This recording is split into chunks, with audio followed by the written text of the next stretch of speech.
Prosegue l'impegno del sindacato dei pensionati del Veneto che da tempo è presente in regione con la campagna Apriamo quelle porte. Si tratta di un invito rivolto alle case di riposo perché offrano servizi sempre più vicini alle esigenze dei cittadini. Ovviamente l'invito non è diretto alle strutture ma bensì a chi governa la regione ed è responsabile dell'assistenza sociosanitaria. Purtroppo il settore è colpito dai tagli del governo centrale, ma il paradosso è rappresentato dal fatto che l'età media della popolazione è in aumento e per questo sono necessari maggiori finanziamenti. Visto che siamo appunto oggi qui a Vicenza, la cosa che emerge dal dibattito di oggi è proprio che in una realtà ricca di servizi importanti, nella stessa realtà provinciale il diritto all'accesso alle cure per l'autosufficienza è diversificato da ULSS a ULSS.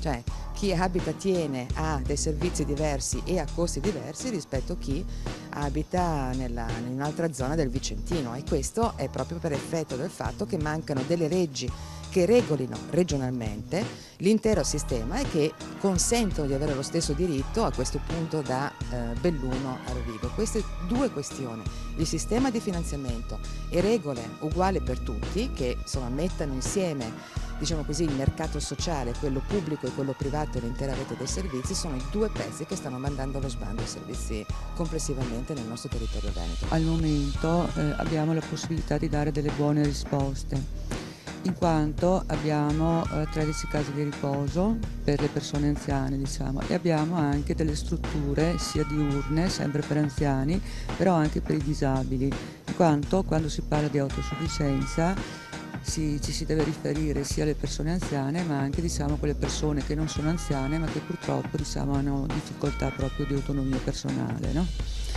E quindi per quanto riguarda, diciamo, gli anziani abbiamo una lista di circa 150 persone, abbiamo una lista unica di territorio per cui le persone vengono valutate in base alle richieste che fanno e vengono inserite in una lista di attesa. La situazione nell'Alto Vicentino è ancora positiva, anche se purtroppo le prospettive non sono rosee. Meno fa il sistema sociosanitario nazionale e regionale, più subiscono le famiglie che, anche a causa della crisi, non riescono più a sostenere anziani e persone bisognose di assistenza.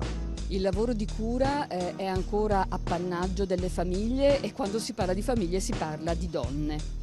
Allora sono le donne che stanno nelle famiglie che si occupano della cura dei bambini, degli anziani, dei portatori di handicap, e sono donne invece lavoratrici quelle che si occupano per professione dei nostri anziani, ovvero le badanti.